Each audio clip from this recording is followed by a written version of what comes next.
If you're one of those people who likes watching the crime scene cleanup videos, first of all, questionable, but you'd like it. Like, I just would love it if we could all shut up. This looks really stupid. I'll just say I wasn't expecting that, and that you got me.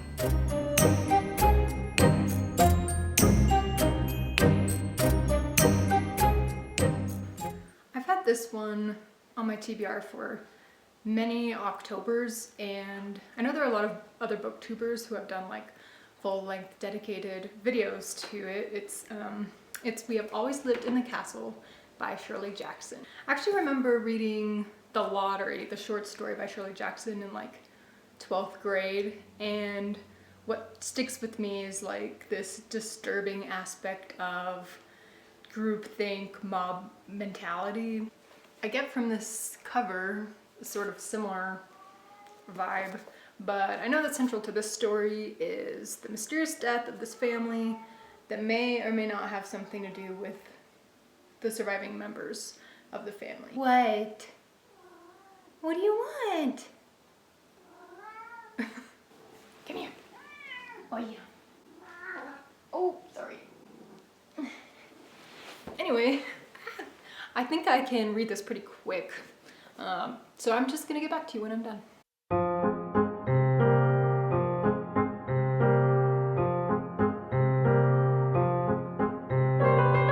Okay, hi. Already. I actually thought of something I wanted to mention. I'm just reading the introduction, and it's talking about how, I guess, some of the motifs in both The Lottery and in We Have Always Lived in a Castle are inspired by Shirley Jackson's experience living in a very, seems like, cloistered, anti-intellectual little town in New England, in Vermont. And I guess she struggled really bad with agoraphobia there, and that somehow is going to be at play. I don't know, I just thought that was interesting. Okay, bye again.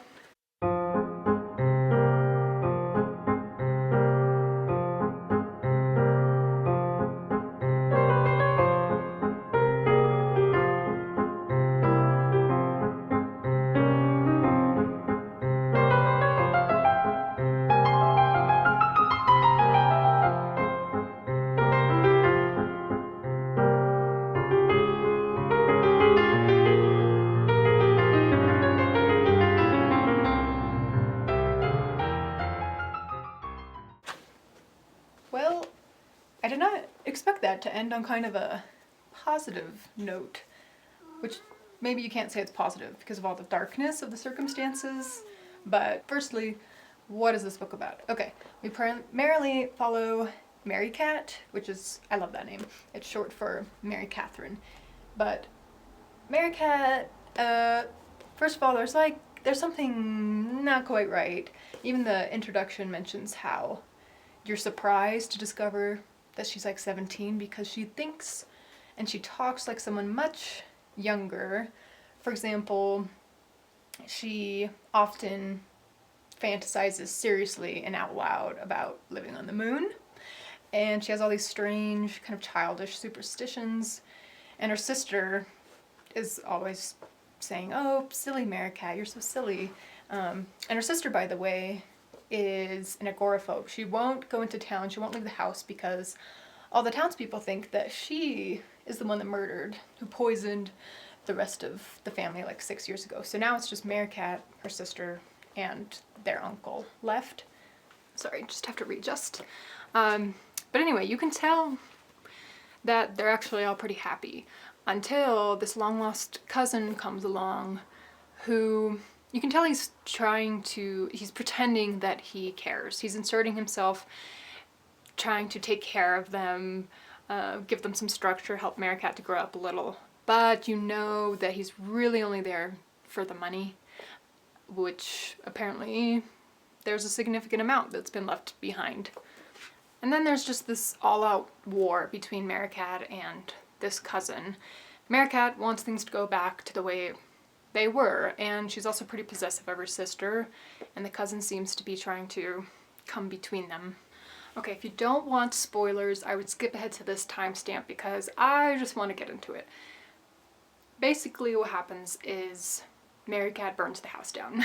She didn't mean to, she just wanted to burn the cousin's room, destroy the cousin's room, but of course the fire spreads, and the absurd climax comes when the townspeople arrive to watch the house burn down. And they're really disappointed when the fire rescue team puts the fire out. So what they do is they enter the house and they destroy everything that's left. And poor Uncle Julian dies in the fire, and Mary Cat and her sister are just watching the destruction, and Mary Cat turns to her sister, Constance, and says, I'm gonna poison all these people. And Constance says, just like you did 6 years ago? And Mary Cat says, yes, exactly. So you kind of knew all along that Mary Cat might be responsible for the murders, but here you get this explicit confession.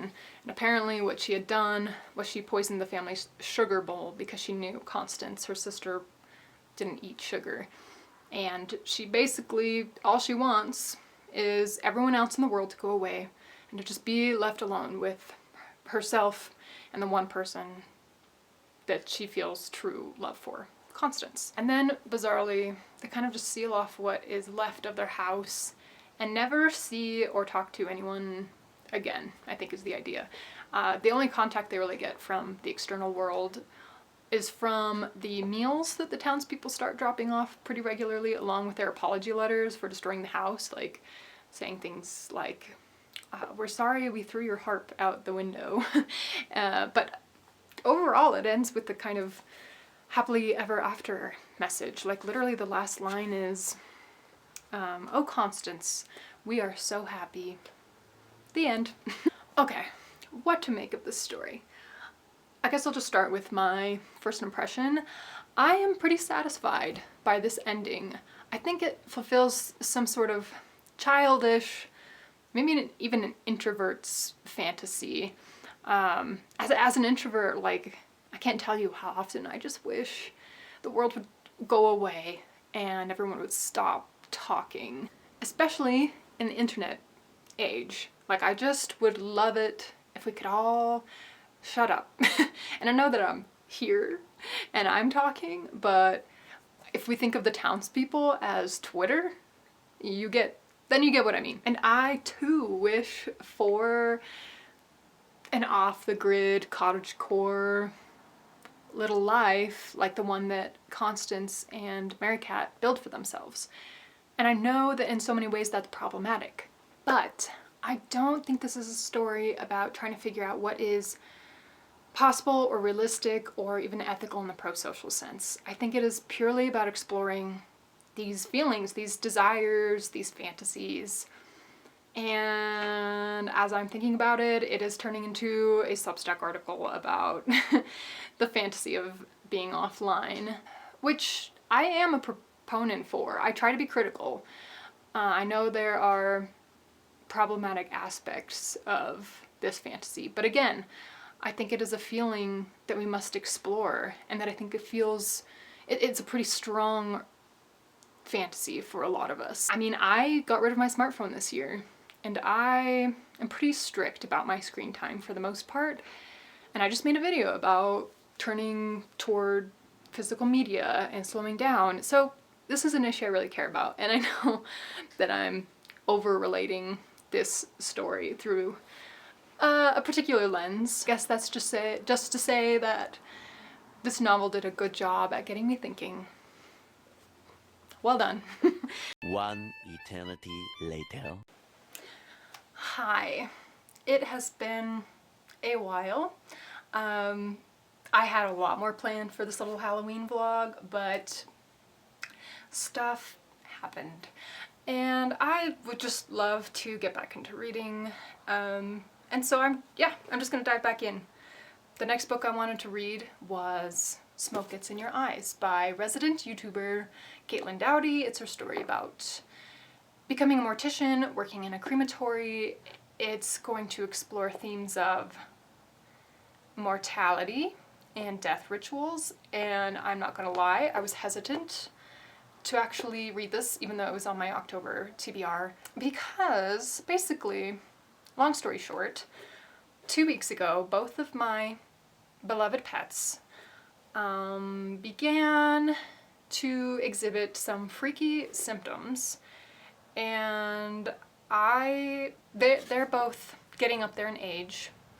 They're both about 15. This sent me down this horrific spiral of anticipatory grief and death anxiety, which historically I struggle with. These pets, my cat and my dog, are my loves. They're my girls, they're my babies. I did take them to the vet, and they're okay. They're okay! But for a while there, I really genuinely thought, this is it. You know, even though they're okay, the anxiety's still lingering because basically I was forced to face their mortality, and ultimately that is a reality that has not gone away, right? Anyway, I mentioned this in my October TBR video, that sometimes facing this topic head on helps me to cope with the anxiety. So I'm hoping this will do that for me.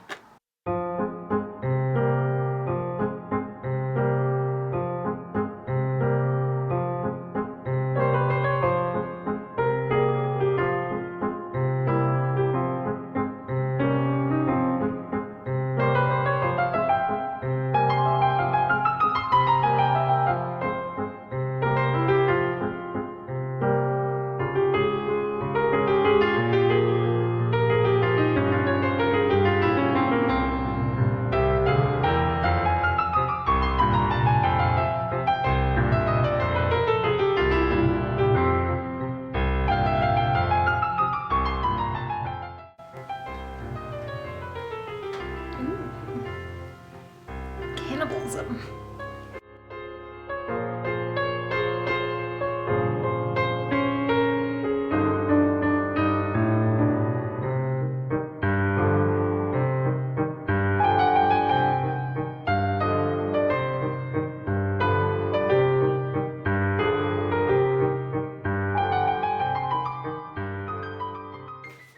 I cannot remember the last time I breezed through a book that fast. Like, for me, this was truly unputdownable. And I think it's partly because Caitlin Doughty's writing is so entertaining, morbidly funny, and bingeable, but it's also like really driving past a car crash and having to look and wanting to know more about decomposing and purging. If you're one of those people who likes watching the crime scene cleanup videos, first of all, questionable, but you'd like this on that level. But even if you don't, this doesn't just follow Caitlin's gnarly experiences on the job, it also follows the evolution of her philosophy about how society treats death and dead bodies, which she sort of realizes is the new repressed element in our psyches. Like, move over sex, death is the new taboo thing that we kind of shove out of our awareness. She says how up to 100 years ago, it was unusual to make it into your teens without having seen or been in the presence of a dead body, and now that's just the norm. And even like funeral homes will tell people that it's a health hazard or it's illegal to keep a dead body around, like even for a short amount of time after a person has passed. But historically, humans have practiced rituals that involve tending to the deceased body of a loved one after they've passed, like washing it or holding it. And these rituals are so important symbolically in our grief process, but now these moments are kind of relegated to strangers. I've also decided I do not want to be embalmed. Anyway, this was so great. It was so chock full of all the interesting little historical factoids that Caitlin always includes in her video. And I say, read this when you're ready. And memento mori. Okay, I think it's time to switch up our media, and I want to watch a Halloween movie. But first, snackage. And I have these crappy little sugar cookies. Like, I feel like these are in the same class as those Play-Doh cookies you get from the grocery store that, like, for those of you who love them, like I do, we don't understand why we love them. Like, they're obviously crappy cookies, but they're delicious. And look, they got little pumpkins on them. So festive. You like these, right? Yeah, I haven't tried them yet. I'll make you some. It's also just way too easy to make these, even in just small batches if you have a toaster oven like we do.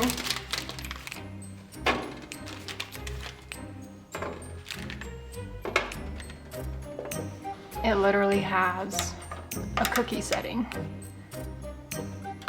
Ta-da!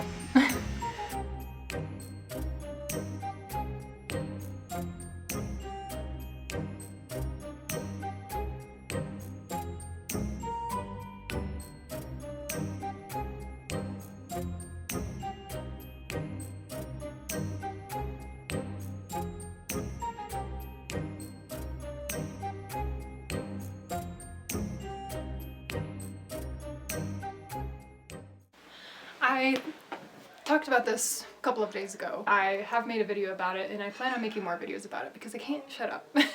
But I have been transitioning to a bit of a more offline life, and part of that has meant transitioning away from streaming services and back to physical DVDs. I know we have all been mourning the loss of Blockbuster ever since they went out of business, but when was the last time you checked out your local library's DVD section? I generally find that they have a pretty great selection. That's where I got this week's collection of movies. I've got Pan's Labyrinth, Funny Face with Audrey Hepburn, David Fincher's Zodiac, and The Goonies. Honestly, going to the library has been feeling like, it has been giving me that nostalgic riding my bikes to Blockbuster with my brothers kind of feeling, and it's free. But also, you might not be aware, your town might have still an independent DVD rental place like mine does. Shout out to Video Library. So, you know, look around. Honestly, in this moment, I mean, I have a few options as far as scary movies go. Zodiac and Pan's Labyrinth are definitely more on the dark side, but I'm kind of leaning towards The Goonies. I'm sort of wanting something a little more wholesome, and I haven't seen this since I was a kid, so let's put it in.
Hey, we are T-minus 2 days until Halloween, and I am yet to do anything with the little pumpkins that I got from Trader Joe's. I thought I might paint them, and I figured I could do that while I talk to you about the little novella short story that I just read from the Kindle Unlimited series called Scared Sexy. I read the Ali Hazelwood one called Hot First Layer. Yeah. What to do with the white one? I only have red.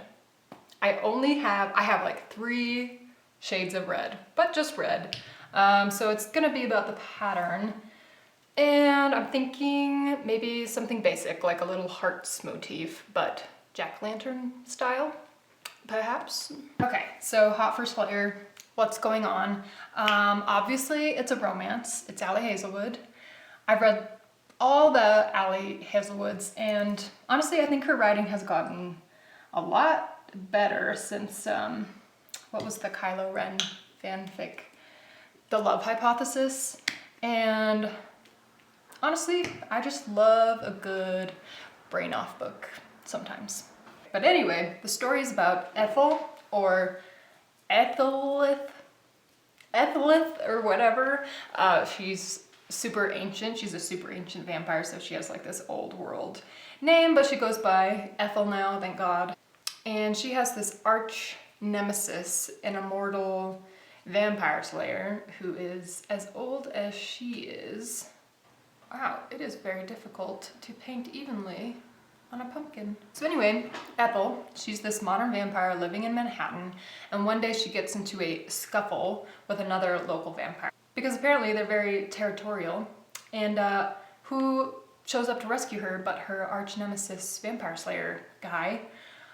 Only mid-rescue, he hits his head and loses his memory. So yes, this comes with an enemies to lovers amnesia trope, which is a new one for me. I really should have started with a template or something, because this looks really stupid. Oh, kind of looks like the emoji, which is not what I was going for.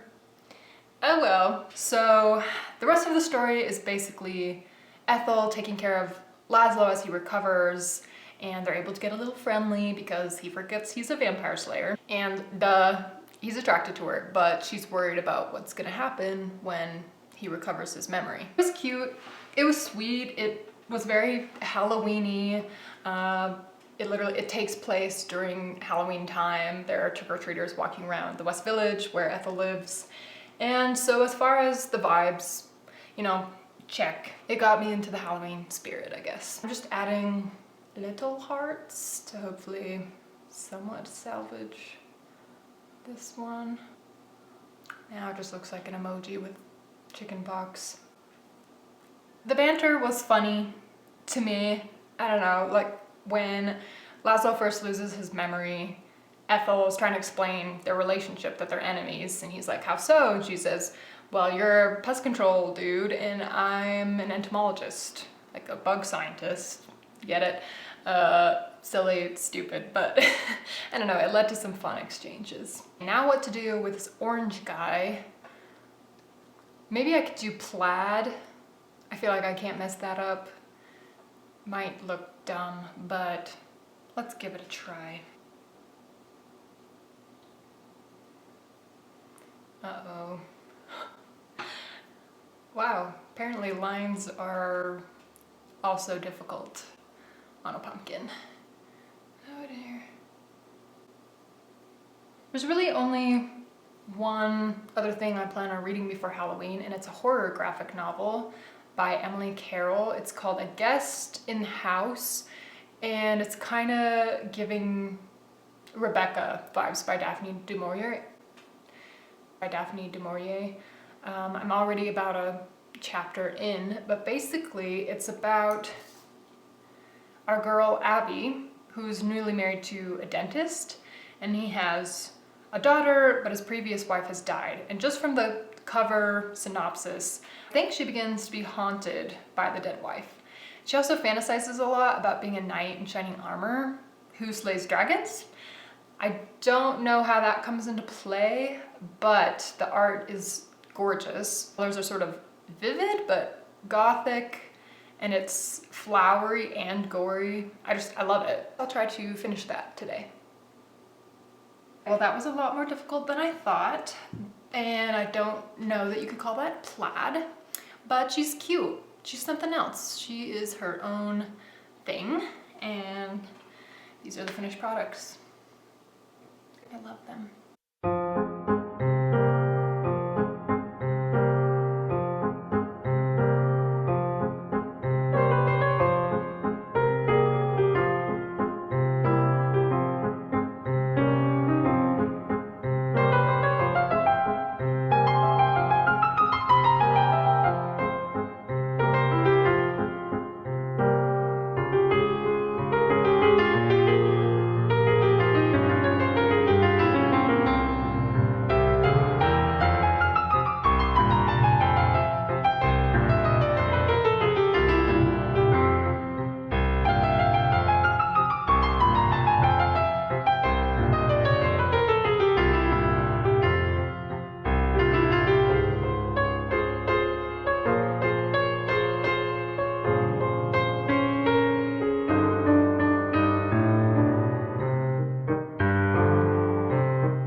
that actually kind of got me in the end with a little bit of a twist. It is about Abby at first being haunted by her husband's dead wife, and then it kind of becomes erotic between the two of them, which is fun. And Abby's fantasy about being a knight comes to play. She kind of imagines the ghost as this princess, this damsel in distress. And it's really quite lovely, actually, for a while. And then the last bit, bam, just that last bit. I'll just say I wasn't expecting that, and that you got me. And I did get a few little shivers up my spine a few times, so that was cool. I've actually been reading a lot of graphic novels lately, and I'm definitely gonna be looking for Emily Carroll's other stuff when I go to the library. Well, that does everything. I hope you have a very happy Halloween.